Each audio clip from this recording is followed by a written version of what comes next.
अस्सलाम वालेकुम दोस्तों, कैसे हैं आप सब लोग। उम्मीद करती हूँ खैर खैरियत से होंगे। दोस्तों आज मैं आप लोगों के लिए लेकर आई हूँ ज़र्दा बनाने की रेसिपी। सबसे पहले तो मेरी वो बहन जिसने मुझे कमेंट करके कहा था कि मैं उनको ज़र्दा बनाना सिखा दूँ, क्योंकि वो मेरी बहुत प्यारी सी सब्सक्राइबर भी हैं और उनकी रिक्वेस्ट भी आ रही थी कि मैं उनको ज़र्दा बनाना सिखाऊँ, लेकिन मैं उनका नाम मेंशन नहीं कर सकती यहाँ पर। तो ये रेसिपी आज की उनके नाम पे है। अगर वो मेरी ये वीडियो देख रही हैं तो उनकी फ़रमाइश पर आज मैं ज़र्दा बना रही हूँ और इतना बेहतरीन ज़र्दा बना के बताऊँगी आज आप लोगों को कि आपको मज़ा आ जाएगा खा के। इतना यूनिक स्टाइल का है और देखने से ही इतना खूबसूरत लग रहा है, इतना कलरफुल लग रहा है। तो चलिए फिर हम रेसिपी की तरफ बढ़ते हैं। बिस्मिल्लाहिर्रहमानिर्रहीम। यहाँ पर मैंने एक पैन में खुला पानी ले लिया है और पानी को मैंने गर्म होने के लिए रख दिया है चूल्हे पर। तो इसके अंदर मैं शामिल कर रही हूँ 3 हरी इलायची, और इलायची को मैंने मुंह खोलकर डाला है ताकि इसका जो फ्लेवर है वो पानी में आ जाए। और 3 यहाँ पर लौंग भी शामिल कर दिए मैंने। अब आप देख सकते हैं पानी मैंने गर्म रखा है, ये बिल्कुल खोलता हुआ पानी नहीं है। ज़र्दे का एक ये बहुत ही मेन पॉइंट होता है कि सबसे पहले तो आप ये जहन में रखिए कि खोलते हुए पानी में कभी भी चावल मत डालिएगा, क्योंकि इस तरह से आपके चावल टूटने के चांसेस होते हैं। तो जैसे ही पानी में थोड़ा सा पकना शुरू हुआ तो मैंने इसके अंदर चावल शामिल कर दिए हैं। चावल मैंने लिए हैं सेला राइस लिए हैं, यहाँ पर शहनशाह क्वालिटी के हैं और इतनी बेहतरीन क्वालिटी है। एक्स्ट्रा लॉन्ग राइस लिया है मैंने, इसको 2 घंटे पहले मैंने भिगो दिया था और ये वज़न में 1 पाव है। तो ये देख सकते हैं मैंने इसके अंदर शामिल कर दिया है। पानी जैसे ही गर्म हुआ तो मैंने चावल शामिल कर दिए हैं। अब इसको मैं बहुत अच्छे से हिला भी रही हूँ। अब इसका मैं वेट करती हूँ इसकी बॉइलिंग आने का। तो देख सकते हैं इसके अंदर बॉइलिंग आनी शुरू हो गई है। तो बस इसको हम पकने देंगे और बिल्कुल खुला पानी लीजिएगा। जब भी आप ज़र्दा बनाते हैं तो खुला पानी लिया करें, इससे हमारे राइस बहुत अच्छे कुक होते हैं, बहुत खिलकर पकते हैं। तो देख सकते हैं मैं हिला रही हूँ इसको बराबर। उसको मैं चेक भी करती रहूँगी वक्फे वक्फे से, क्योंकि हमें सिर्फ इसकी एक कन्नी बाकी रह जानी है तो फिर इसको उतार लेना है। तो इसके लिए हमें बार बार इसको चेक भी करना है। और इस चावल की ये खूबी है कि आप इसको बेखौफ होकर पका सकते हैं। इतना बेहतरीन, इतना लॉन्ग राइस है ये, यकीन करें बहुत ही बेहतरीन शहनशाह के राइस होते हैं ये, आप ज़रूर यूज़ किया करें इसको। तो इसको मैं चेक कर रही हूँ बराबर। 80% आपका चावल कुक होना चाहिए। फिर इसको हम निकाल लेंगे इसको बाहर।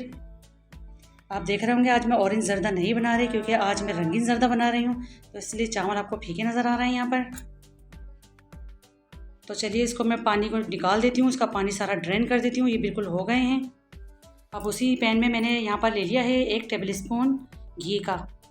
तो ये घी मैं आज डालडा यूज़ कर रही हूँ। डालडा यूज़ किया करें आप भी घी, और ज़र्दे के अंदर घी यूज़ किया जाता है, ऑयल नहीं जाता। ऑयल के अंदर मैं शामिल कर रही हूँ 1 हरी इलायची। यहाँ पर भी मैंने इलायची का मुंह खोल के शामिल किया है ताकि इसका फ्लेवर घी के अंदर आ जाए। बस इसके अंदर फ़ौरन से मैं 1 प्याली चीनी शामिल कर दूँगी और आधा कप, आप कप देख सकते हैं, इसके अंदर मैं पानी शामिल कर रही हूँ। बहुत ज़्यादा हमें पानी भी नहीं चाहिए। बस जैसे ही हमारी चीनी मेल्ट होगी तो फिर हम इसके अंदर चावल शामिल कर देंगे। यहाँ पर 1 तार 2 तार की हमें बिल्कुल भी ज़रूरत नहीं है।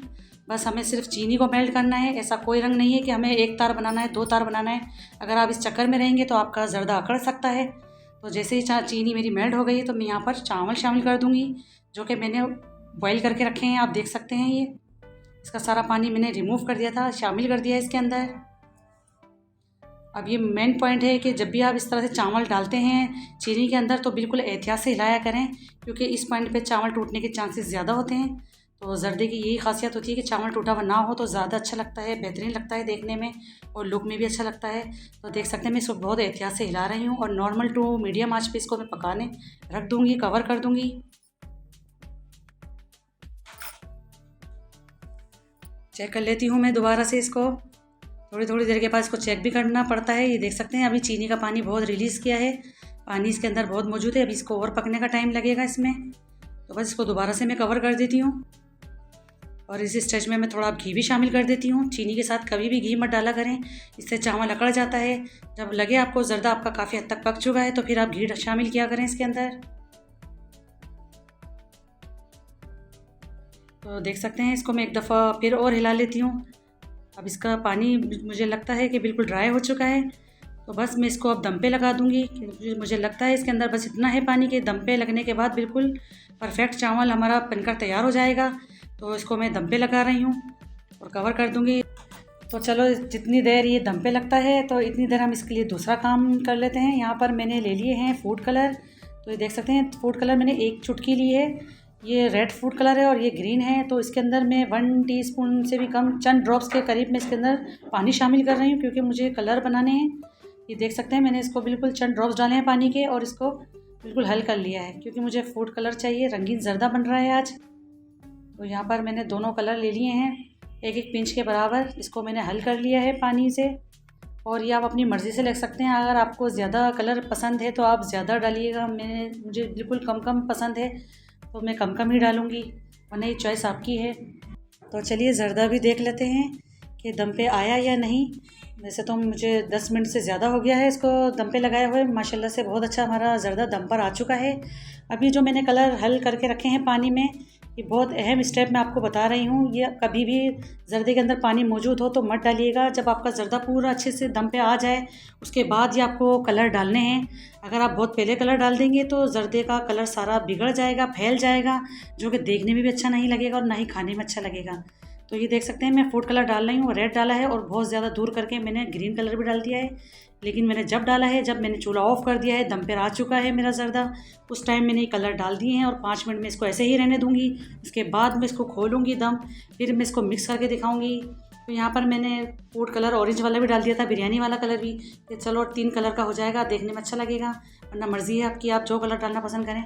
तो देख सकते हैं माशाल्लाह से मैं इसको हिला रही हूँ और कितना कलरफुल लग रहा है। और देखें कि एक दाना इसका चेक करें, बिल्कुल अलग अलग सा है, खिला खिला, और ना ही ये बिखरा है कलर, ना ही फैला है, एक दूसरे से लगा नहीं है, और अलग अलग इसका कलर है, आप ये देख सकते हैं।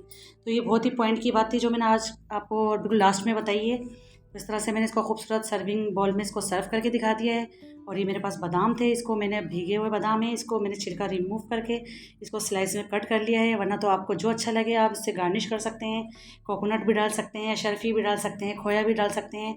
दही से खाइए, इसके साथ बिरयानी बनाइए, बिरयानी के साथ बहुत अच्छा कॉम्बिनेशन है इसका। तो ये थी आज की हमारी जर्दा बनाने की रेसिपी। रेसिपी अच्छी लगी तो प्लीज़ लाइक करिए, शेयर करिए और सब्सक्राइब करिए। दुआओं में याद रखिए और मुझे दीजिए इजाज़त। अल्लाह हाफिज़।